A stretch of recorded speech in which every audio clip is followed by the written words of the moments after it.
Syaitanirrajim. Bismillahirrahmanirrahim. Assalamualaikum warahmatullahi wabarakatuh. Alhamdulillahirabbil alamin.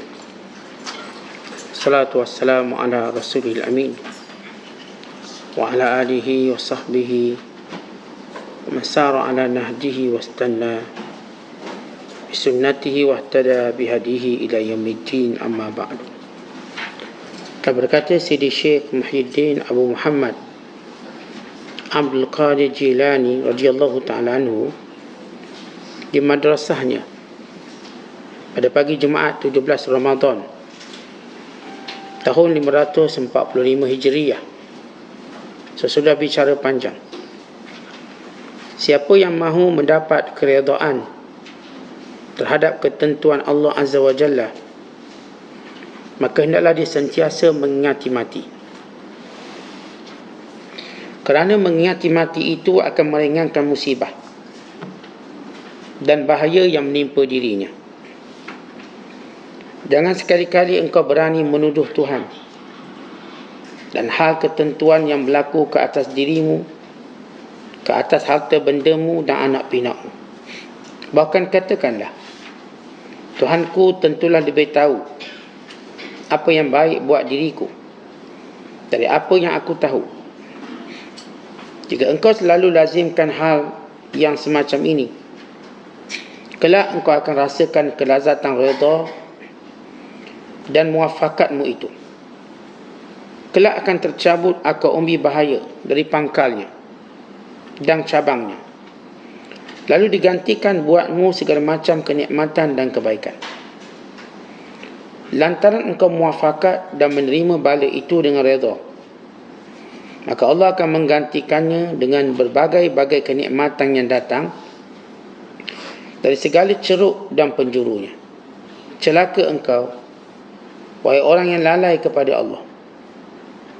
Jangan engkau sibuk dengan mencari selain dari dia. Jangan pohon kepadanya agar diluaskan rezekimu. Mana tahu nanti dia menjadi suatu fitnah bagimu, sedangkan engkau tiada mengetahuinya. Bukankah engkau tiada mengetahui apa yang baik buat dirimu? Jadi lebih baik engkau diam sahaja dan pohon kepadanya keredaan terhadap semua apa yang ditetapkan buatmu, serta bersyukur kepadanya atas segala hal ehwal. Ingatlah bahawa keluasan rezeki itu adalah fitnah tanpa disertakan kesyukuran, dan kesempitan rezeki pula adalah fitnah tanpa ada kesabaran. Syukur itu akan menambahmu kenikmatan dan mendekatkanmu kepada Tuhanmu Azza wa Jalla. Manakala kesabaranmu pula akan menetap jejak hatimu dan memenangkannya, serta menyokong dan menjayakannya. Dan akibatnya adalah terpuji baik di dunia ataupun di akhirat. Membantah ke atas ketentuan Allah itu adalah haram dan terlarang, dan dia akan menghitamkan wajah hati dan mukanya. Muslimin dan muslimat dan penonton yang dirahmati Allah sekalian, antara peringatan Syekh Abdul Qadir Al-Jilani dalam kita melatih diri kita redha dengan segala ketentuan Allah ialah dengan mengingati kematian. Dan yang kedua ialah tidak bersangka buruk dengan setiap takdir Allah Ta'ala pada kita. Dan yang ketiga, sentiasa melazimi meletakkan keyakinan bahawa apa yang dikehendaki Allah itu jauh lebih baik daripada apa yang kita kehendaki. Apa yang ditakdirkan itu jauh lebih memberi kebaikan dan kemuliaan kepada kita daripada apa yang kita kehendakkan. Maka bila kita ada sifat macam tu, maka kita akan senantiasa dapat merasakan kelazatan redha kepada setiap takdir Allah Subhanahu wa ta'ala. Kemudian kata Syekh, orang yang lalai ialah orang yang sentiasa mencari selain dari Allah. Siapa yang mencari selain daripada Allah dalam hidupnya, maka dia akan lalai. Maka bila mana dia lalai, dia akan celaka. Kemudian Syekh menyatakan bahawa jangan kamu berdoa meminta supaya diluaskan rezeki kamu, kerana kamu tidak mengetahui apa yang lebih baik, apakah rezeki yang banyak atau sebaliknya. Dan Syekh Abdul Qadir juga menyebut bahawa setiap apa pun yang dilalui dalam hidup ini, maka dia adalah ujian Allah Subhanahu Wa Taala. Keluasan rezeki ia ujian dan fitnah. Maka kita kena hadapinya dengan bersyukur pada Allah, mempelajari selok-belok syukur, supaya kita tidak terfitnah dengan harta benda dan kekayaan. Dan bila mana kita diuji dengan kesempitan, maka kita kena belajar sabar dan selok-belok sabar, supaya ujian kesempitan rezeki tidak akan membinasakan kita. Kemudian akhirnya Syekh menyatakan bahawa, menyebut tentang orang-orang yang membantah ketentuan Allah, orang-orang yang menolak segala takdir Allah Subhanahu Wa Taala, maka sebenarnya dia sedang menghitamkan wajah hatinya dan juga mukanya. Baik, ini antara nasihat yang baik untuk kita renung bersama. Bila Syekh Abdul Qadir menyebut macam mana kita nak menghadapi kepahitan takdir Allah, pertama perlu kita ketahui takdir Allah semuanya baik. Tidak ada yang tidak baik. Tidak baik berdasarkan ilmu kita, berdasarkan syahwat kita. Tetapi apa yang Allah Ta'ala lakukan baik untuk kita. Dia umpama seorang, dia buat satu pusat latihan. Dia buat pusat latihan, ada kena panjat tembok, ada kena merangkak kat kerawat duri, kena berlari, lecak. Semua orang tahu ini tempat latihan. Maka sekumpulan tentera dibawa masuk, atau sekumpulan pasukan dibawa masuk, dan memberitahu pada mereka, ini kawasan latihan, kamu berjaya, kamu akan dinobatkan jadi komando ataupun dapat CJ dan sebagainya. Maka apakah peserta yang melihat tempat ini sebagai tidak baik? Tidak, dia tahu ini ujian, dan ujian ini untuk melahirkan orang yang terbaik dalam hidup. Demikian juga bila Allah Ta'ala menciptakan bumi dan dunia ini, Allah dah beritahu ini tempat ujian, dan kamu akan menghadapi takdir-takdir aku, supaya kamu benar-benar bergelar hamba Allah, kamu benar-benar ingatkan pada aku, dan kamu benar-benar berlindung, memohon perlindunganku, dan kamu benar-benar merasa rendah diri, tawaduk. Kerana tempat ujianku ini gagal orang yang sombong, gagal orang yang bangga diri. Maka Allah hamparkan tempat ujian di dunia ini supaya apapun keadaan kita sentiasa ingat Allah, maka kita berjaya. Sama ada dalam keadaan nikmat atau sebaliknya. Sebagaimana Allah Ta'ala sebut dalam Quran, wa nabluukum bisyarri wal khairi fitnah wa ilaina turja'un. Dan kami akan uji kamu dengan benda yang kamu tak suka dan benda yang kamu suka sebagai ujian. Dan ingat, apa pengujian itu kamu akan dikembalikan kepada Allah untuk diberi markah, untuk diberi pahala. Jadi bukanlah nilai ujian itu, atau bukanlah ujian itu punya nilai, tapi bagaimana kita menghadapi ujian itu yang kita akan dapat nilainya. Artinya bukanlah kemuliaan itu pada kaya, bukanlah kemuliaan itu pada pangkat. Kemuliaan itu bila mana kita berjaya menghadapi ujian tadi. Bukanlah hina itu pada miskin, bukanlah hina itu pada sakit, tetapi hina itu bila kita tidak berjaya menghadapi ujian ini. Sebab last kali Allah Ta'ala kata, wa ilaina turja'un, kamu semua kembali pada Allah. Jadi bila kembali pada Allah, kita tak bawa segala takdir itu, tapi kita bawa hasil daripada takdir itu. Yang sabar, yang syukur, yang sentiasa kembali pada Allah, maka orang ni orang beruntung. Baik, Syekh Abdul Qadir ajar kita macam mana kita nak menghadapi kepahitan takdir. Sesudah kita mengetahui takdir Allah semua baik, dia tak baik bagi nisbah rasa kita, syahwat kita, sebab dia tak kena dengan syahwat kita, dia tak kena dengan ilmu kita, Dia tak kena dengan apa yang kita rancangkan. Dia tak kena dengan apa yang kita harapkan, yang kita hasratkan. Tapi benda tu baik. Cuma kita yang masalah. Kita yang melihat benda tu macam tak sesuai dengan kita untuk satu tempoh. Maka bagaimana kita nak nampak benda ni sesuai? Yang pertama, kata Syekh Abdul Qadir, banyak ingat mati. Siapa yang ingat mati, maka segala musibah tu jadi kecil. Tentang sebelum kita nak selesaikan musibah atau ujian Allah, apa perkara pertama yang kita kena buat? Kita kena ingat bahawa benda ujian tadi kecil. Kalau kita nampak besar, memang kita tak boleh selesai. Oh, ni masalah besar ni, memang tak ada selesai. Pertama-tama kita kena nampak ujian ni tak besar, kecil. Bila kita memandang ujian itu kecil, di sanalah kita nampak jalan keluar. Tapi kalau ada orang kata, Ustaz, ujian besar, lalu kita tanya, ujian apa yang besar sebenarnya? Bagi seorang yang bergelar isteri, apa ujian paling besar bagi dia?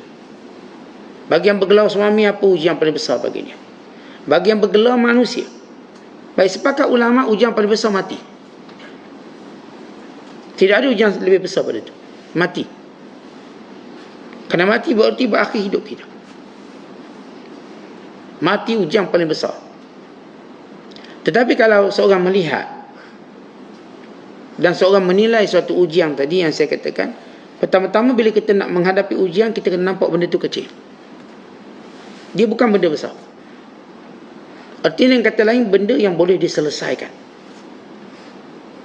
Sebab itu setiap kali kita ada ujian, kita akan minta tolong orang lebih pandai daripada kita. Sebab apa?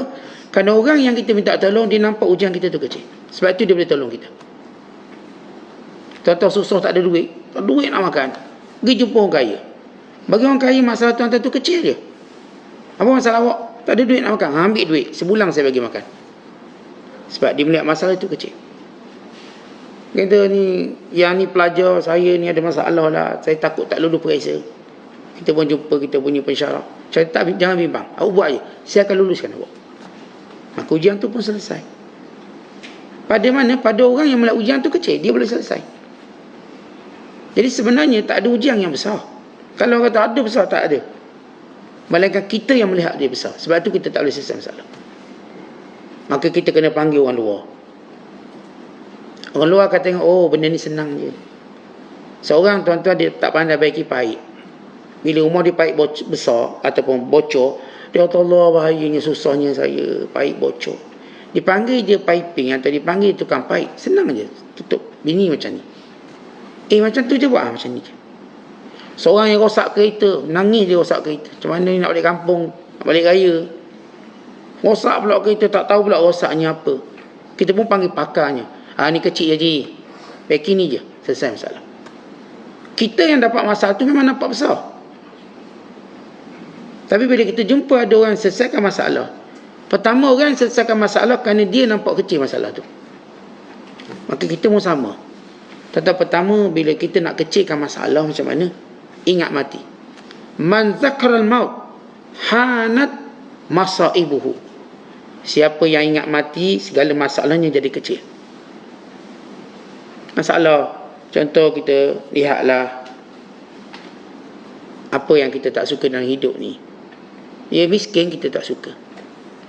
Tapi bila kita tengok kematian, ya Allah, betapa mahalnya nilai hidup yang kita tak nampak, yang kita kurang bersyukur. Ada orang kaya mati awal. Kita tengok, alhamdulillah kita ni taklah kaya tapi panjang lagi umur, boleh lagi hidup. Kawan ni dah mati dah.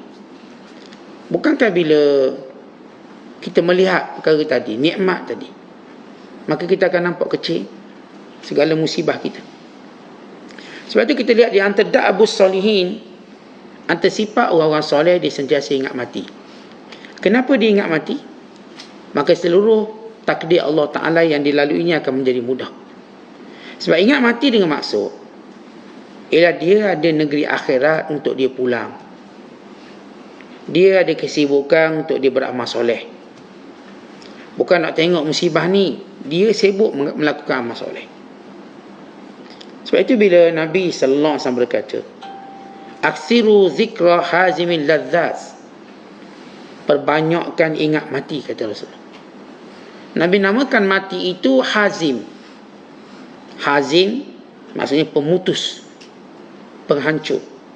Al-ladzat, segala kelazatan. Tuan-tuan semua manusia nak hidup lazat atas dunia. Lazat yang kita suka. Maka bila datang ingat kita pada mati. Maka kita tahu kalaupun kita tak dapat kelazatan hidup pun tak apa. Kenapa? Sebenarnya persiapan kita ialah kematian. Maka kita tengok macam mana apa yang perlu kita lakukan untuk persiapan kematian kita. Dari takdir Allah yang membelenggu kita, takdir Allah yang kena pada kita, kita jadikan, kita tundukkan dia dengan ingat mati. Datanglah benda yang kita tak suka dalam hidup, ingat mati. Ya Allah, kita hidup tak lama, kelak mati, duduk seorang dalam kubur. Hari kefakiran kita bila berada dalam kubur. Hari kesunyian kita bila berada dalam kubur. Hari di mana kita dengan Allah. Waktu itu tuan-tuan, masalah yang berkait dengan hubungan kita dengan dunia, kita nampak satu benda yang mudah. Kan itu ingatlah mati. Supaya segala takdir Allah kita dapat terima dengan baik. Orang tak ingat mati, maka segala takdir datang padanya, dia menyambutnya dengan dingin. Bila tidak menyamai hawa nafsunya, dia marah. Bahkan dia akan marah semua orang. Dia tak kira lagi siapa orang depan dia, dia akan marah. Bahkan dia marah dirinya, dia terus menyesal. Sebab itu kata ulama, bila mana kita redha dengan takdir Allah, inilah dia pintu Allah yang paling besar. Pintu masuk Allah pada hamba-Nya paling besar ialah menerima takdirnya. Dan inilah dia syurga kepada orang beriman. Ketenangan. Kita terima je takdir Allah, maka kita tenang.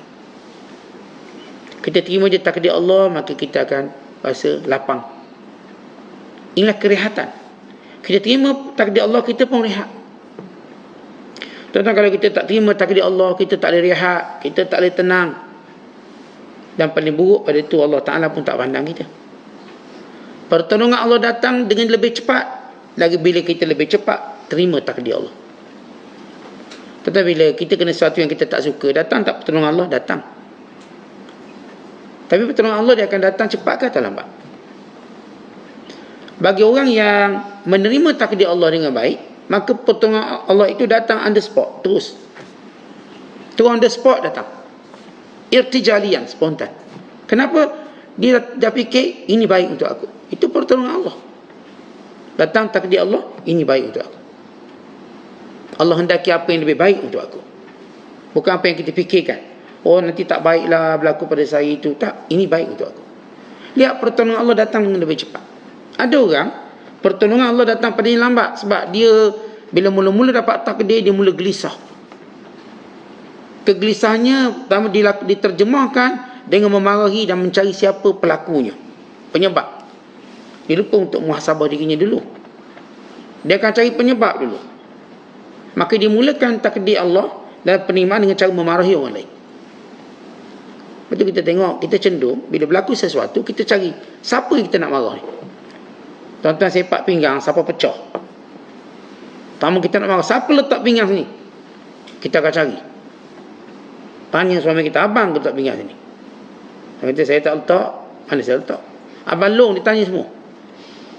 Semua tak ngaku. Takkan jin, kata dia. Jin pun nak cari. Jin mana ni? Pertama-tama manusia, bila berlaku satu takdir, dia akan cari seorang yang boleh dimarah. Dan lihat kesilapan kita dulu. Pertama. Yang kedua, bila kita jumpa orangnya, kita jumpa orang yang kita rasa itu sebab takdir itu berlaku pada kita. Apa yang kita buat? Kita lepaskan kemarahan kita tanpa adab dan akhlak. Maka lahirlah perkataan-perkataan menuduh, memfitnah, memaki hamun. Maka mulut kita mula mengumpulkan dosa. Dia tak terima takdir itu satu hal. Yang saya katakan, setiap orang bila dia ada ditimpa dengan benda yang tak elok dalam dirinya, dia akan cari siapa pesalahnya. Dia tak nampak dia salah. Dia cari orang lain dia salah. Lepas dia jumpa, maka dia akan maki. Dia akan keluar semua perkataan. Tuduhan. Dituduh macam-macam. Dan apa yang dilakukan selepas itu? Ini cerita orang tak boleh terima takdir Allah. Dengan cepat. Dia mungkin terima juga akhir. Lambat sikit. Sebelum dia nampak kebaikan. Kenapa yang dilakukan? Dia, yang ketiga, dia akan putus asa. Dia mula berputus asa.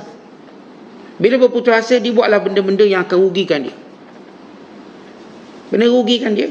Tak kira benda nama apa pun, rugikan dia. Yang penting benda tu dia akan rugikan dia. Dia kata dia nekat dah, dia akan buat macam ni, dia akan buat macam tu. Tanpa dia menimbang, apakah untung dia buat? Tak kira rugi pun sebab saya ni merajuk ni. Saya nak marah. Itu perkara ketiga yang dilakukan. Kemudian dia akan melalui fasa yang keempat. Ni cerita orang dalam terima takdir Allah. Yang pertolongan Allah datang tapi lambat kerana sikap dia sendiri dalam menerima takdir. Sikap dia lebih melihat salah orang dan melepaskan kemarahan, dan sifatnya juga dia mula mengambil tindakan putus asa. Dan last sekali, maka Allah datangkan hukuman pada dia. Hukuman pada mudah untuk dikembali pada Allah. Dia merasakan keperitan apa yang dilakukan. Yang diambil tindakan tu dia ingat betul, maka Allah hadirkan keperitannya. Akhirnya dia merindui kembali benda sebelum ini. Dia kata, Allah, kalau saya tak buat itu lebih baik. Dia makin dekat kembali pada pertolongan Allah. Bila datang penyesalan, maka dia kembali. Dan ini orang yang kita katakan corner jauh sebelum dapat pertolongan Allah. Baik, kita nak cerita orang yang dapat cepat pertolongan Allah. Bila mana datang satu takdir padanya yang dia tak suka, perkara pertama dia kata ini baik. Itu yang pertama dia buat. Sebab tuan-tuan sekalian, bila Rasulullah menyatakan ma qadallahu laka qada'an illa kana khairan laka, Allah Ta'ala tak takdirkan pada kamu berlaku benda ni melainkan dia baik. Ini Rasulullah beritahu baik. Sebab baik apa benda ni? Sebab tak baik? Baik. Tentang kita kena terima dulu. Ini kita katakan statement pertama yang kita kena terima bila berlaku sesuatu. Baik. Saya minta kerja tak dapat. Baik. Baik apanya tak dapat kerja? Tak memanglah awak ikut ukur nafsu awak tak baik. Ya baik. Kerana kerja yang saya dapat ni belum tentu baik. Kalau kita dapat kerja lah, belum tentu baik untuk kita. Allah nak pergi mungkin lebih baik. Jadi ini yang perlu ditarbiahkan, kata Syekh Abdul Qadir. Bila datang suatu ujian kepada kamu, katakan ia baik untuk diriku. Dan Allah lebih tahu daripada apa aku tahu. Tentang benda ilmu, pertama, kita bila kita kata tak baik sebab berdasarkan ilmu kita. Tentang ilmu kita ni tepat ke? Ilmu kita ke tepat? Bila kita tengok anak kita tak boleh masuk universiti, kita kata tak baik. Kenapa tak boleh masuk U? Betul ke ilmu kita? Dan sekali anak kita memang tak masuk U misalnya, tapi dia Masya Allah menjadi orang bermanfaat. Lihat balik apa yang pernah kita kata dulu, dan tengok balik apa yang kita dapat hari ini. Tentang bagaimana orang memarahi takdirnya hari ini, tapi dia melihat kebaikannya esok hari. Dan ramai mana orang yang seronok dengan apa yang dia peroleh hari ini, dia melihat sesuatu yang dibenci esok hari. Dia mudah. Hari ini kita tengok benda tu kita suka, esok belum tahu. Hari ini kita tengok benda tu tak suka, esok kita belum tahu. Waktu Rasulullah SAW menawan musyrikin Mekah dalam perang Badar. Maka di antara tawanan tadi memang wanted lah, teruk. Zaman menindas umat Islam. Kata sebagai orang Islam, kita bunuh je tawanan, jahat ni. Kata Rasulullah, jangan. Barangkali kamu akan lihat sesuatu yang mengembirakan kamu. Rasulullah kata, barangkali kamu akan lihat sesuatu yang mengembirakan kamu. Kata orang Islam, ya Rasulullah, cabut gigi dia, potong lidah dia, sebab ni dia paling kuat kutuk Islam. Rasulullah kata, jangan. Barangkali suatu hari nanti kamu akan lihat sesuatu yang mengembirakan kamu. Maka Rasulullah bebaskan dia. Dan benar apa yang Rasulullah sebut. Dia melakukan sesuatu yang mengembirakan umat Islam. Lidah yang lancar tadi digunakan kembali membela Islam. Kemahiran berbahasa dan berbicara digunakan untuk membela Islam. Kita lihat Rasulullah melihat sesuatu dengan lebih jauh. Jadi kita ni jangan kata kita bijak. Sebab itu bila datang satu takdir kepada kita, pertama ini memang ditetapkan. Ma asaba min musibatin fil ard wala fi anfusikum illa fi kitabin min qabli an nabra'aha. Tidak ada pun musibah yang berlaku di bumi ini atau berlaku pada diri kamu, melainkan sudah pun dicatatkan dalam kitab kami sebelum kamu diciptakan. Belum kita diciptakan oleh Allah, takdir itu dah siap. Dia macam cerita macam ni, tuan-tuan. Filem tu belum ditayangkan, skripnya dah siap. Pelakon belum dipilih. Siapa nak jadi watak hero, siapa nak jadi watak penjahat, belum pilih. Tapi skrip tu dah ada. Maka siapa pun jadi hero, ni skrip dia. Siapa yang jadi penjahat, ni skrip dia. Ending dah ada. Begitu takdir Allah. Takdir Allah sudah pun ada. Kita nak atau tak nak. Bila ia berlaku, ketahuilah bukan ditersilap. Memang untuk kita. Kata Nabi SAW, hendaklah kamu ketahui, apa yang berlaku kepada kamu bukan kerana kesilapan. Ia memang untuk kamu. Apa yang tak kena kepada kamu, kerana ia belum ditakdirkan untuk kamu. So ini kita kena faham bahawa takdir ni memang Allah berikan untuk kita. Ustaz, patutnya bukan saya, Ustaz, dia. Kan, awak. Kita kan sentiasa bila kata, bila berlaku sesuatu dalam diri kita, kita rasa macam patutnya bukan saya diuji macam ni, dia. Orang ni, dia lebih patut. Ustaz, saya baca buku, kenapa saya gagal ni? Yang ni tak baca buku, Ustaz, kerja dia tidur je. Dia patut gagal. Tiba-tiba kita nampak yang gagal kita. Allah tidak pernah tersalah takdir dia. Allah nak takdirkan kita, bukan orang lain. Lepas tu tuan-tuan, yang kita sebut tadi, bila orang tak faham takdir, dia cari siapa yang patut dia marah. Siapa dia nak marah ni? Tapi kalau orang faham takdir, dia akan ihtisab, muhasabah diri dia. Sebab itu kata ulama, seorang bila melihat takdir dengan 4 sifat, maka dia berjaya. Yang pertama, sifat sabar. Yang kedua, sifat redha. Yang ketiga, sifat taslim. Yang keempat, sifat ihtisab, muhasabah. Bila datang satu takdir, kita dah lengkap dah 4 benda ni. Apa takdir Allah datang pada kita yang kita tak suka? 4 benda ni kita dah siap dah. Pertama, sabar. Yang kedua, redha. Yang ketiga, taslim. Apa maksud taslim? Serah pada Allah. Serah, ini baik untuk kita. Taslim. Allah lebih tahu. Allah, kita katakan, lebih inginkan kebaikan pada kita berbanding kita inginkan kebaikan untuk diri kita. Ini taslim. Tuan-tuan, gini, kalau saya sakit, saya jumpa doktor pun cadang beberapa rawatan pada saya. Saya akan kata macam ni, doktor, apa yang baik doktor buatlah. Saya tak tahu. Doktor kata, okey, awak punya penyakit ada 4 solusi. Buat macam ni, buat macam ni, buat macam ni, buat macam ni. Awak nak pilih yang mana? Saya akan kata, doktor, apa yang baik untuk saya, doktor buat. Saya tak tahu apa-apa. Itu taslim. Kita mula mewakilkan pada dia untuk buat. Sama juga dalam takdir kita. Takdir kita taslim. Bila Allah dah nak macam ni, kita serah pada Allah. Ya Allah, ini pilihanmu. Maka aku beriman dan mengetahui pilihanmu lebih baik.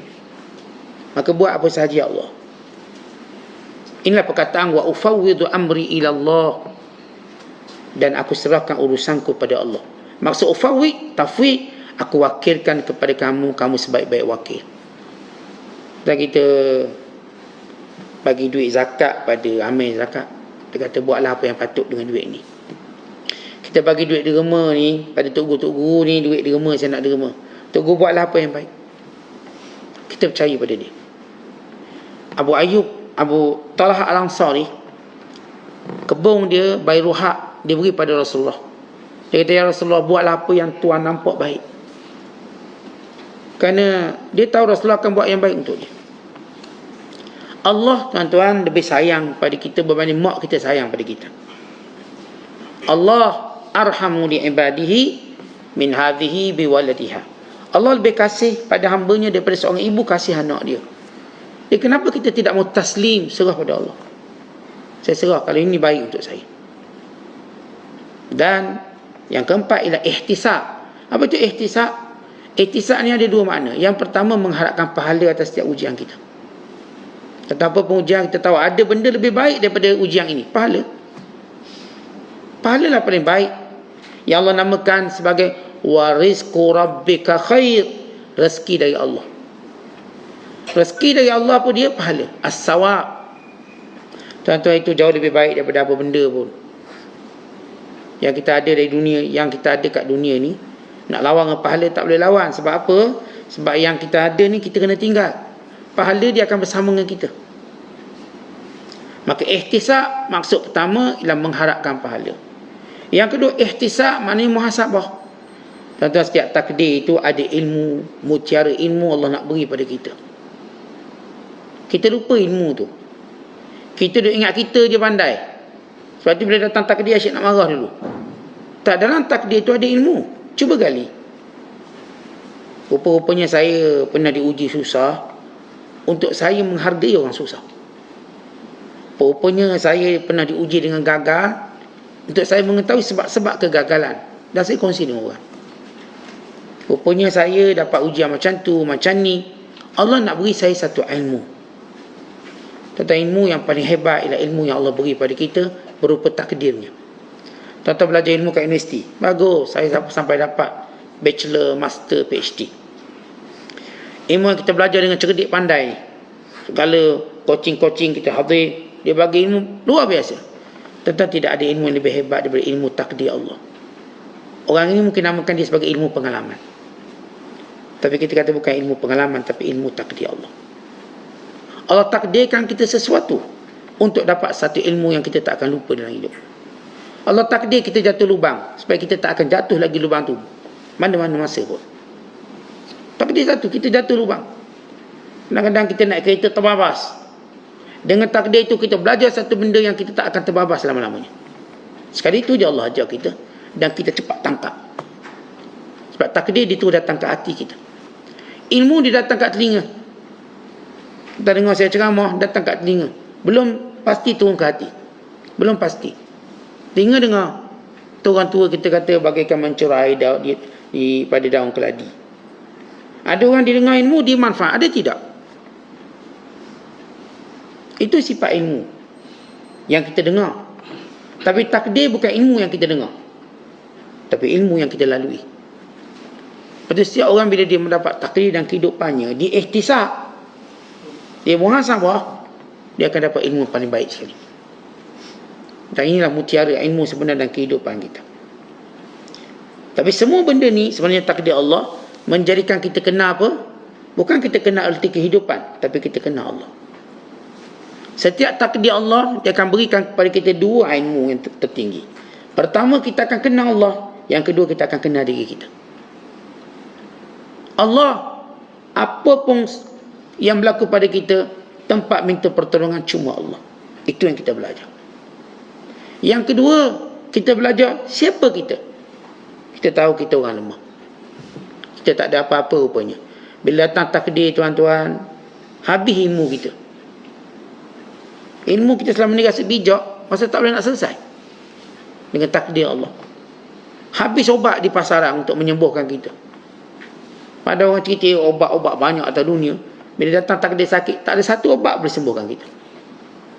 Tak ada satu hospital pun boleh sembuhkan kita. Tak ada seorang doktor pun boleh sembuh. Untuk kita mengetahui betapa rendahnya ilmu manusia. Datang banjir, mana orang berilmu tentang perancangan bandar? Mana dia orang pandai buat longkang, buat parit. Akhirnya dia menenggelamkan semua. Habis tenggelam, kota-kota tenggelam. Datang hujan lebat, datang gempa bumi. Mana ilmu manusia bila datang gempa bumi? Tak ada. Sebab itu takdir Allah mengenalkan kita pada dua perkara. Kita kenal Allah, dan itulah yang Allah kehendaki. Dan kita kenal diri kita. Itulah yang menjadikan kita akan kenal Allah. Sebab itu orang kata man arafa nafsahu arafa rabbahu. Orang kenal diri dia, dia akan kenal Allah. Tuan-tuan, kita berada dalam dua keadaan. Waimah, tuan-tuan kenal diri tuan-tuan, maka tuan-tuan kenal Allah. Atau kita kenal Allah, lalu kita kenal diri kita. Apa beza dua ni? Apa beza dengan orang kenal dirinya, dia akan kenal Allah. Adapun yang pertama, yang kenal dirinya, kalau dirinya telah dibalut oleh hawa nafsu dan syahwat, kebodohan dan keegoan, sehingga kalau datang ujian bertalu-talu merendahkan untuk membuang semua ini, maka tahu dia lemah, maka ketika itu dia nampak Tuhan. Dan satu lagi ialah orang yang kenal Allah. Orang ni tuan-tuan daripada awal sudah bersiap untuk kenal Allah, maka dia dapat mengenali dirinya. Orang ni lebih ringan dalam menghadapi ujian hidup. Orang yang paling ringan menghadapi ujian hidup ialah orang dah kenal Allah dulu. Maka datang ujian macam mana pun dia dah tahu. Tentang kita, ada orang bila dapat kematian baru nak belajar bersabar. Ia benda yang berat. Ada orang belum lagi mati, dia tahu setiap kejadian akan mati. Lepas tu kita dah cerita kisah Syekh Abdul Qadir. Bila mati anaknya, dia berkata, aku sudah tahu dia mati. Tuan Syekh baru mati? Tak, aku dah tahu. Waktu dia keluar, aku dah tahu dia akan mati. Waktu dia keluar daripada perut ibunya, aku sudah mengetahui bahawa dia akan mati. Maksudnya, semua manusia akan mati. Itu maksud dia. Bukan dia budak ni akan mati umur sekian. Bukan. Hakikat dah tahu dah. Tentang kita, walau bagaimana kelangsungan hidup kita, kita tahu kita akan mati. Walau macam mana kita sayang orang tu, dia akan mati. Dan kita akan mati. Sebab itu, dalam hadis, Jibril AS berkata pada Nabi SAW, Ahbib man syi'ta fa innaka mufariqu. Sayanglah siapa pun, kamu akan berpisah. Yani mati. Ish ma syi'ta fa innaka mayyit. Hiduplah macam mana kamu nak hidup, fa innaka mayyit. Kamu akan mati. Dia orang yang kenal Allah dulu, maka dia pun kenal diri dia. Kita semua tahu satu masa kita akan tua. Tahu tak? Tahu. Satu masa tubuh kita akan lemah. Tahu tak? Tahu. Ada orang tubuh dia lemah boleh tak, Allah Ustaz sekarang dah tak larat dah Ustaz, dah tua. Tak, saya tahu sebelum saya tua lagi. Ini saya umur muda sekarang, saya dah tahu apa berlaku pada saya bila saya tua. Saya dah tahu. Kabur penglihatan saya, kurang pendengaran saya, lemah saraf saya, rapuh tulang saya, slow perjalanan saya tahu. Berkumpul segala penyakit di badan saya. Anak-anak akan menjauhkan dari diri daripada saya. Saya tahu bila dah tua, anak-anak dah ada kejaya, dia akan jauhkan diri dari saya. Tentu orang ni dia tahu dari awal lagi, belum dia tua. Maka bila dia menghadapinya, dia akan lebih kuat. Ada orang saya katakan dia lalu dulu baru dia nampak, oh betul lah Ustaz lepas tua ni, betul lah Ustaz kata. Badan-badan pun tak berapa larat, tubuh pun tak kuat. Ini beza dengan orang yang siapa yang kenal dirinya, maka dia kenal Tuhan. Dengan siapa yang kenal Tuhannya, dia kenal dirinya. Yang pertama, dia agak berat sikit nak lalu hidup dia. Yang kedua, ringan sebab dia kenal Allah dulu. Sebab tu tuan-tuan, pertama kita dilahirkan daripada perut mak kita, kita dikenalkan Allah dulu. Dia azan telinga kanan, dia azan telinga kiri, dikenalkan dengan Allah. Maka kalau orang faham tentang hikmah azan di telinga, lalu anak membesar ini tu dididik untuk kenal Allah, maka budak ni akan menghadapi kesenangan dalam hidup, dalam menghadapi ujian Allah. Tapi lepas dia dengar azan, lepas tu kita tak pernah ajar, budak ni dia akan melalui kehidupan dengan begitu keras. Mungkin dia selamat, mungkin dia hanyut. Mungkin selamat, mungkin hanyut. Oleh sebab itu kita lihat pentingnya pendidikan. Kemudian kata Syekh Abdul Qadir, bila mana kamu bermuafakat dengan segala takdir Allah Ta'ala, maka Allah Ta'ala akan ganti dengan nikmat lain yang datang daripada segala curug dan tempat. Tentang Allah Ta'ala tidak datangkan satu takdir, melainkan kerana Allah nak beri banyak lagi perkara lain. Tapi kita dah tunjuk marah-marah, maka kita tak nampaklah yang lain itu. Allah takdirkan satu benda, Allah takdirkan kita sakit, benda yang kita tak suka, sakit, terkunci pergerakan kita, sakit.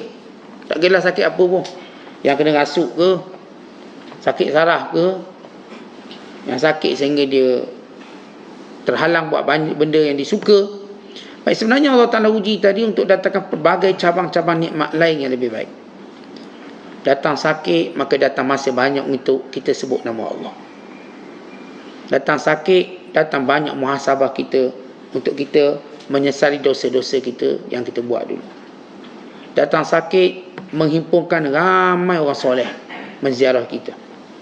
Datang sakit, menghubungkan kembali silaturahim kita. Datang sakit, maka datang jiwa pemaaf kita. Orang sakit, tak ada lagi dia sombong-sombong, ego-ego, dia nak maafkan orang. Datang sakit, orang pun nak maafkan dia. Sudah kita orang-orang samsing, bila dia sakit, kita pun kesian, tak apalah, saya maaf dia. Dia mati pula, lagi-lagi kita maafkan dia. Dah habis dah. Kita lihat, bila sakit, kita ambil contoh sakit, berpuluh jenis kebaikan datang pada dia. Itu kita ambil satu contoh. Contoh ni yang kita tahu, yang kita tak tahu banyak lagi. Saya sebut ni apa yang saya tahu. Tapi sebenarnya Allah nak datangkan nikmat daripada segala ceruk dalam hidup kita. Sebab tu anak-anak kita didik. Kalau berlaku sesuatu dia tak suka, beritahu anak, kerana Allah nak datangkan apa yang lebih baik dalam banyak ceruk, dalam banyak cabang kehidupan kamu. Kita pun sama, datang sesuatu kita tak suka, memang tak suka sungguh. Ketahuilah bahawa kebaikan datang daripada banyak ceruk. Tapi dengan syarat muafakat. Apa maksud muafakat? Setuju dengan takdir Allah. Bersetuju dengan takdir Allah. Tentu maksud bersetuju dengan takdir Allah, jangan buat benda yang bertentangan dengan apa yang Allah nak daripada apa yang Allah uji kita. Jangan sampai kita, yalah, kalau orang diuji tak ada anak. Muafakat. Muafakat bukan maksud meninggalkan ikhtiar. Ikhtiar dia. Tapi dia tak buatlah menyalahi syarak. Pergi jumpa Tok Bomo lah, pergi buat benda khurafat. Hanya nak dapat apa yang dia nak. Maka itu yang menunjukkan dia tidak muafakat. Muafakat maknanya dia akan buat berdasarkan apa yang Allah perintah. Itukah Allah perintah? Ya, maka buat. Contoh, saya sakit. Saya setuju dengan takdir Allah. Saya muafakat. Baik, saya pun berubat. Baik, berubat itu apakah maknanya saya tak setuju dengan takdir Allah? Tak, itu setujulah. Sebab Allah suruh berubat. Tapi bila saya berubat dengan benda haram, itu tanda saya tak setuju. Kenapa kamu berubat dengan benda haram? Saya susah. Saya setuju dengan takdir Allah. Setuju, muafakat. Maka saya bekerja. Kerja itu Allah suruh dalam takdir Allah. Tapi kalau saya mencuri, maka awak tidak muafakat. Seorang menipu, dia tidak muafakat. Seorang rasuah, dia tidak muafakat dengan takdir Allah. Kita kena faham maksud muafakat. Kita setuju, kita tahu ini baik untuk kita. Tapi ia tidak menafikan ikhtiar. Tapi ikhtiar kita mestilah yang memang Allah suruh ikhtiar tu. Tapi kalau Allah tak suruh ikhtiar tu kita buat, maka wabal, musibah tu kembali pada kita balik. Siapa pun yang ikhtiar dengan cara yang Allah larang, dia bukan membuka jalan keluar, tetapi dia akan menutup terus jalan keluar sehingga dia tak jumpa sampai sudah. Sebab itu di antara musibah dipanggil ka'ab ataupun ka'u, atau disebut juga ka'ib. Apa dia? Satu tekanan dalam hidup. Orang ini panggil stres. Total tekanan dalam hidup. Salah satu bentuk hukuman Allah pada kita. Tekanan. Sebab Allah kata orang beriman yang jiwanya tenang. Alladzina amanu wa tatma'innu qulubuhum bi dzikrillah. Ala bi dzikrillah tatma'innul qulub. Orang-orang yang beriman jiwanya sentiasa tenang dengan ingat Allah. Ketahuilah sememangnya ingat Allah itu menenangkan hati. Tiba-tiba dia ada kaib, dia ada tekanan dia, dan tekanan dia tak boleh keluar, susah, berpanjangan. Maka kita katakan ini hukuman Allah. Ustaz, kalau kena tekanan tu Allah hukum ke? Ya, Allah hukum. Sebab jiwa orang beriman sentiasa lapang. Allah jadikan jiwa orang beriman sentiasa lapang, tenang, senang. Sebab dia nampak akhirat, kita tahu dunia ni apa. Tapi kalau kita tiba tertekan, maknanya itu hukuman. Macam mana nak bebaskan? Istighfar dulu. Pertama, bila datang tekanan, tentang istighfar. Banyakkan istighfar. Banyak mana? Banyak. Istighfar dan ingat Allah. Allah sebut dalam Quran, وَاذْكُرُوا كَثِيرًا لَعَلَّكُمْ تُفْلِحُونَ. Ingat Allah banyak-banyak, semoga kamu berjaya. Berjaya yang pertama ialah keluar daripada tekanan. Ini berjaya. Walaupun saya belum dah terhasil benda yang saya nak, tapi dah okey, saya dah boleh terima. Hilang tekanan, kejayaan. Ingat Allah banyak-banyak dengan berzikir dan beristighfar kepada Allah. Yang kedua, apa yang kita nak buat bila kita kena tekanan? Terima benda yang kita hadapi benda tu, dengan makna ia lebih baik. Terima benda tu, ia lebih baik. Dan yang ketiga, nak ikhtiar silakan, tapi masih ikhtiar pada benda yang baik, cara yang baik. Tahu Allah Ta'ala cerita, ada orang yang dalam nikmat dia tenang, dalam musibah dia kelang kabut. Fa in asabahu khairan itma'anna bih, wa in asabathu fitnah inqalaba ala wajhi khasira dunya wal akhirah. Allah sebut dalam Quran. Ada orang bila dapat kebaikan tenang setenang-tenangnya, tapi bila datang sedikit ujian, inqalaba ala wajhi, terbalik, tunggang terbaliknya. Khasira dunya wal akhirah. Dia rugi dunia, dia rugi akhirat. Dunia dia rugi, akhirat pun dia rugi. Siapa orang ni yang Allah sebut dalam Quran ni? Allah sebut, wa minan nasi man ya'budullah ala harf. Itu orang yang menyembah Allah dalam keadaan tidak ikhlas kepada Allah, kerana mengharapkan keuntungan duniawi. Ala harf maksudnya dia menunggu mana yang lebih menguntungkan. Ada orang tuan-tuan dia beragama berdasarkan apa yang dia untung. Tak untung dia tak nak. Tentang agama ni bukan cerita untung tak untung. Ini ketaatan, ubudiyah. Ada orang ambil agama berdasarkan untung atau rugi. Kalau ni untung dia ambil agama. Kalau rugi dia tak nak agama. Bagi dia tak, ini bukan agama. Dia nampak rugi. Allah sebut orang ni. Orang ni kalau dapat nikmat memanglah dia tenang. Tapi bila datang ujian, inqalaba ala wajhi khasira dunia wal akhirah, tunggang terbalik dia. Maksudnya dia macam kapal dah tak ada kemudi. Berpusing-pusing kapal dalam kita katakan dalam dengan pukulan ombak. Dia tak mampu menghadapinya. Berpusing. Hilang dayungnya, hilang enjinnya. Maka hancur dan karam dia. Rugi dunia dan akhirat. Kemudian kata Syekh Abdul Qadir, celaka engkau wahai orang yang lalai dengan Allah. Siapa yang lalai dengan Allah? Yang mencari selain daripada dia. Apa maksud mencari selain daripada dia?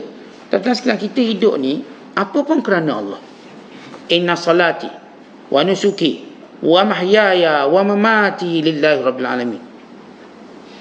Sesungguhnya sembahyangku, ibadatku, hidupku, matiku untuk Allah, Tuhan sekalian alam. Idh qala lahu rabbuhu aslim, qala aslamtu li rabbil alamin. Ketika mana Allah berfirman pada Ibrahim, tunduklah kamu wahai Ibrahim. Ibrahim kata, ya Allah, aku tundukkan diriku pada pemilik, kepada sekalian alam. Tentang sekalian, bila kita buat sesuatu, biar kita sentiasa ingat ini kerana Allah. Saya berniaga ni kerana Allah. Saya kerja ni kerana Allah. Apa pun yang kita buat kerana Allah dan kita ingat Allah, maka itulah kehidupan kita orang beriman. Tapi kalau kita lupa mencari Allah dalam hidup, maka kita menjadi orang yang celaka. Kemudian Syekh Abdul Qadir sebut, ada kelompok manusia doa biar rezeki dia luas. Tetapakah boleh doa rezeki kita luas, rezeki kita banyak? Baik, umumnya boleh. Tapi yang tak bolehnya apa? Apa yang disebut oleh Syekh Abdul Qadir? Orang yang tak bolehnya yang menganggap, ya Allah, bila aku kaya lah aku akan hidup senang. Lagi mana aku tak kaya, macam inilah hidupku. Dia melihat kekayaan penyelesaian hidup dia. Maka ini salah. Tentu kita tak salah minta kaya, minta rezeki banyak. Tapi jangan menganggap bahawa itu yang baik untuk kita. Jangan menganggap. Kerana ramai mana orang yang nak berada pada kedudukan itu, bila berada tak baik juga. Ada orang melihat, katakan kalau dia bujang, dia untuk bujang dia tak bagus. Saya doa nak suami juga. Doa misalnya, contohnya. Nampak tak bagus. Dia menyelesaikan hidupnya tanpa dia menerima. Dia beza orang yang doa dalam keadaan dia redha dengan hidupnya dan dia berdoa, dengan orang yang tak redha dengan hidupnya kemudian dia berdoa. Satu benda yang berbeza. Akhirnya bila dia suami, kelang kabut juga dia. Orang yang nak anak, dia tak redha tak ada anak, maka dia berdoa. Dia doa dalam keadaan dia tak redha hidupnya, tak ada anak hari ni. Maka dia rasakan dengan ada anak itu baik. Dia berdoa sungguh-sungguh. Maka bila dapat anak, ada fitnah lain datang. Datang fitnah lain. Yang akhirnya dia tetap rasa benda yang sama. Sebab ada orang tuan-tuan, dia berpindah dalam keadaan dia tetap natijah yang sama. Ada orang dia tak suka sekolah ni. Dia nak sekolah satu lagi. Dia kata, rugi saya sekolah ni. Tak elok sekolah ni. Contohlah, sekolah satu lagi baik.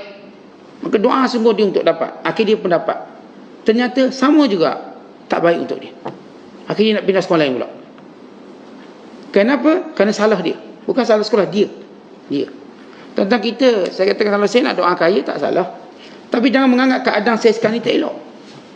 Ia baik untuk saya. Kerana keadaan saya sekarang lah, saya boleh semayang, saya boleh menuntut ilmu. Tapi saya minta kaya, mudah-mudahan saya akan buat lebih baik. Maka ketika itu saya akan dapat buat lebih baik. Tapi orang yang melihat keadaan hidupnya sekarang tak baik, lalu berdoa biar kaya itu yang akan jadi baik, dia silap. Maka datang fitnah kekayaan yang dia tidak mampu menghadapinya. Dia pun jadi sombong. Dia pun jadi lupa Allah. Kenapa? Kerana dahulu bila doa kaya, ketika melihat dirinya itu tak baik, posisi itu tak baik. Itu ini satu benda yang kita kena faham.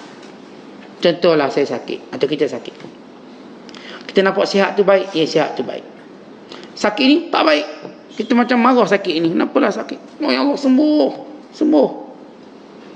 Akhirnya orang ni sembuh. Apa jadi pada dia? Bila sembuh, dia makin sombong dari ingat Allah. Masa sakit tu zikir juga sikit. Dengar juga orang baca Yasin kat telinga dia. Dah sihat habis. Sebab apa? Kerana dia dahulu melihat sakit tu tak elok. Kan kita dah beritahu, tuan-tuan, dalam apa pun posisi baik untuk kita. Tapi tidak salah kita berpindah posisi. Dengan syarat kita tidak melihat posisi yang kita ada sekarang tu tak elok. Elok, ya Allah kalau ini baik aku redha. Tapi kita doa apa yang kita rasa ia lebih baik. Tapi kita tak kata ini tidak baik, ini baik. Ada orang glamour tak glamour. Ada orang mungkin doa dia nak glamour. Apakah boleh tak doa nak glamour? Tengok tujuan dan niat dia. Sekarang dia tak glamour. Dan dia nak glamour. Dia pun doa, ya Allah glamourkan aku. Tetapi apakah salah seorang nak glamour? Umumnya tidak salah kalau niatnya betul. Kalau seorang tadi nak glamour sebab nak lebih memberi kesan dakwahnya dan sebagainya, kalau dia seorang pendakwah. Kalau seorang yang dia nak glamour dengan tujuan supaya rezekinya lebih luas, biar orang lebih kenali, baik dengan cara itu dia dapat berzakat lebih banyak. Contoh, baik, minta benda tu umumnya tak salah berdasarkan niat kita. Tapi kalau kita merasakan keadaan kita sekarang tak elok, sebab tu saya kena doa macam ni, maka istilah fitnah yang akan berlaku dalam hidup. Akhirnya orang ni memang glamour, lepas tu jadi kelang kabut dah glamour dia. Dia memang glamour, lepas tu sebelum ni tak glamour, dah glamour jadi hidupnya tidak menentu arah. Ramai mana orang hidup macam tu? Dulu tak glamour, lepas tu glamour, teruk dia cara hidup dia. Dulu miskin, kemudian kaya, teruk cara hidup dia. Tentang macam cerita Korun doa biar dia nak kaya. Kenapa kayanya membawa fitnah paling besar sehingga dia tenggelamkan oleh Allah? Allah tenggelamkan dirinya, Allah tenggelamkan rumah dia. Rumah dia, dirinya sekali, ya rumahnya pusat kekayaan, istananya. Fakhasafna bihi wa bidarihi, dan kami telan dia dan kami telan rumah dia, kata Allah dalam suratul Qasas. Kenapa? Sebab Qarun sewaktu dia doa nak kaya, dia rasa teruknya dia miskin ni. Dia melihat kaya ni baik dan mencemuh kemiskinannya. Akhirnya bila dia kaya, waktu dia miskin dia bersama Musa, dan waktu dia kaya dia bersama Fir'aun. Maka mana yang lebih baik? Kan itu kalau kita, tuan-tuan, nak pindah suatu keadaan, jangan menganggap keadaan kita sekarang ada ni tak elok.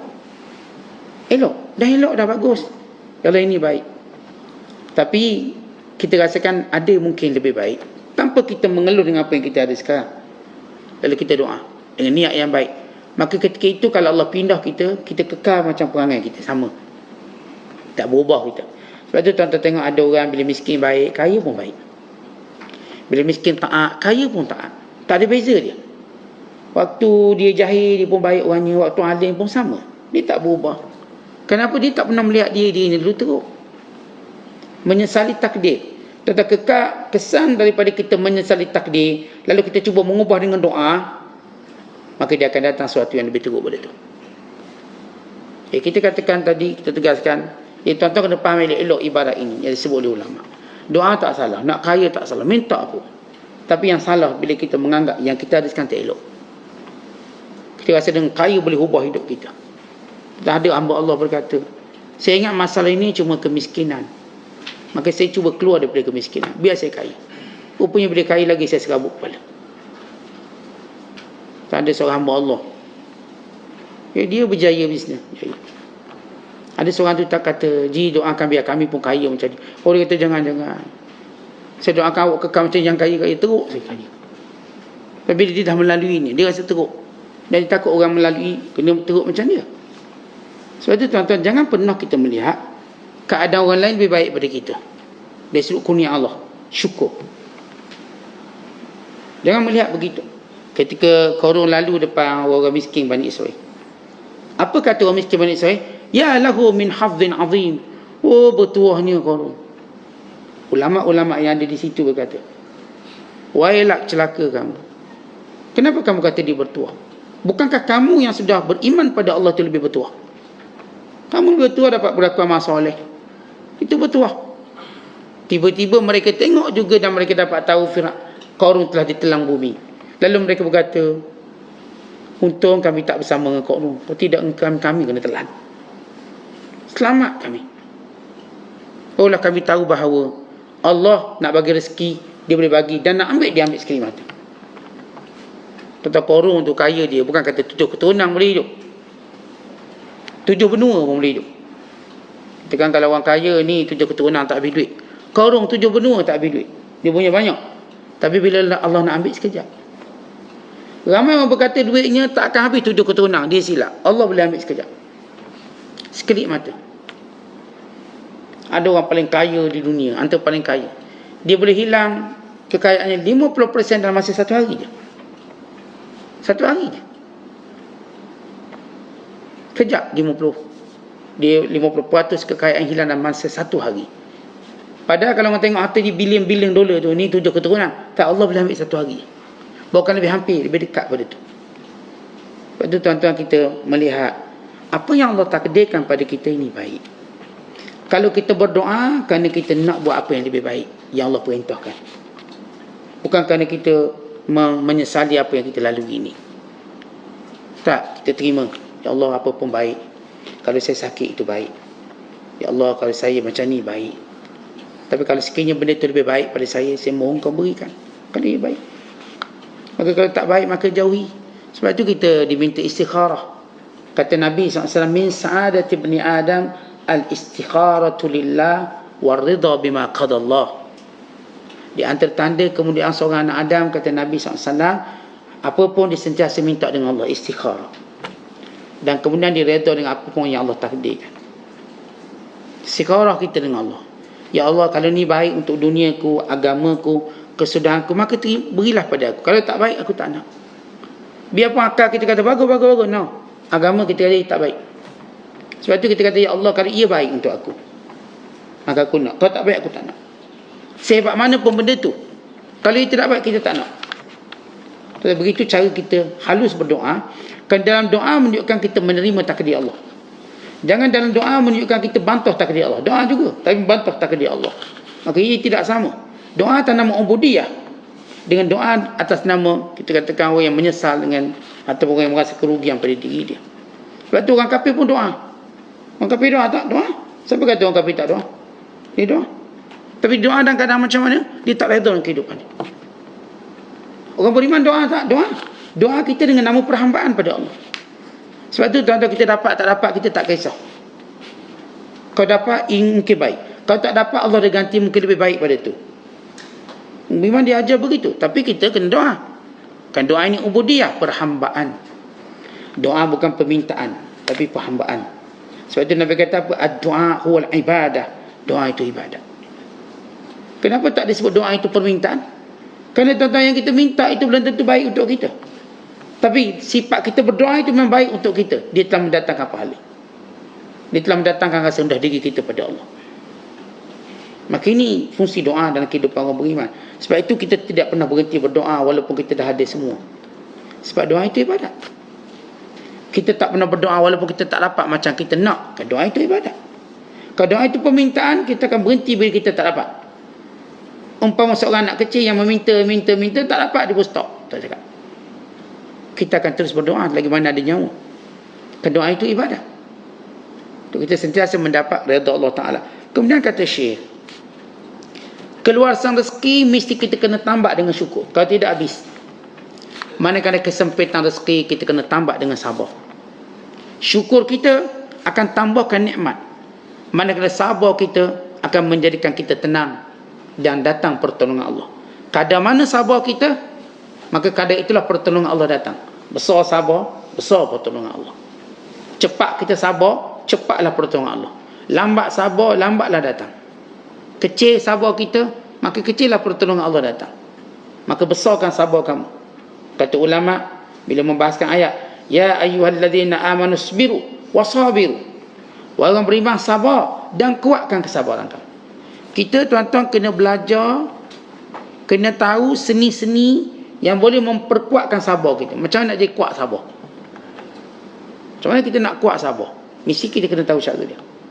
Sabar satu, kurnia Allah. Tapi untuk menguatkan sabar, Allah ajar kita banyak cara. Dengan kita melihat sabar itu ada pahala, itu jadi kuat. Dengan melihat bahawa sabar itu adalah satu anugerah Allah Ta'ala, itu akan menjadikan kita kuat. Dengan melihat bahawa sabar itu adalah satu ilmu untuk kita, atau melihat ia lebih baik untuk kita sabar, kan dia akan memendamkan sifat-sifat buruk daripada keluar, perkataan-perkataan tidak baik daripada keluar. Kerana bila kita menelan perkataan-perkataan tidak baik, maka dia seperti baja pada pokok dan tumbuhan. Tentang kita kalau tak sabar, mulut kita kan nak cakap macam-macam. Memang jenis nak maki-maki lah, jenis nak untuk-untuk lah. Tapi kita sabar, kita telan perkataan tu, dia akan jadi baja. Sabar pun jadi kuat. Kan kalau kita ikut ustaz saya, kalau tak sabar saya kata je dia. Sebab saya sabar saya tak kata. Bagus, telan. Sebab dia jadi baja. Untuk kesabaran kamu jadi kuat. Tapi kalau kamu lepas dia, sabar kamu pun hilang. Kata kita kalau ada masalah, mulut kita pun lepas, maka sabar kita habis. Habis sabar kita. Tapi kalau kita telang semua perkataan buruk yang kita nak cakap, bila mana kita hilang sabar, kita telan dia, nescaya kita akan dapati kekuatan untuk sabar. Sebab tu tuan-tuan, mulut ni jaga selalu. Apa pun masalah, jangan kutuk, jangan maki, jangan fitnah, jangan. Itu baja untuk kita kuat dalam satu kehidupan kita. Tapi kita pantang sikit diusik, mulut kita lajunya nak fitnah orang, lajunya kita nak maki, maka kita akan hilang sabar dengan cepat. Kita tengok orang bila sebut dia hilang sabar. Apa maksud hilang sabar? Dia tak boleh kawal lagi lidah dia. Orang yang sabar, dia boleh kawal lidah dia. Kenapa dia kawal? Kerana dia akan jadikan benda itu baja dia, baja untuk sabar dia. Maka ini macam mana kita nak hadapi kehidupan. Nikmat banyak, ikat dengan syukur. Ada ujian, ikat dengan sabar. Maka semua itu akan menjadikan kita akan dekat dengan Allah. Dan akhir sekali Syekh ingatkan balik, ulang balik, jangan bantah takdir Allah. Dia akan hitamkan hati dan muka. Tuan-tuan, apa tanda kita bantah takdir Allah? Tengok perangai kita. Tuan-tuan boleh tengok kita, cara kita bantah takdir Allah. Tengok perangai kita, tengok hati kita, rasa apa? Tak tenang, gundah gelanda, itu kita sedang membantah. Tapi saat saya dah tenang, itu sedang kita bersetuju. Tengok perangai kita, waktu datang takdir macam mana? Kita jadi putus asa ke, give up ke, tak nak cakap dengan orang ke? Itu tanda kita tidak muafakat. Itu tanda kita sedang menghitamkan hati dan wajah. Tapi kalau benda itu datang, tuan-tuan sekalian, kita okey, tenang, berarti kita sedang menjernihkan hati dan wajah kita.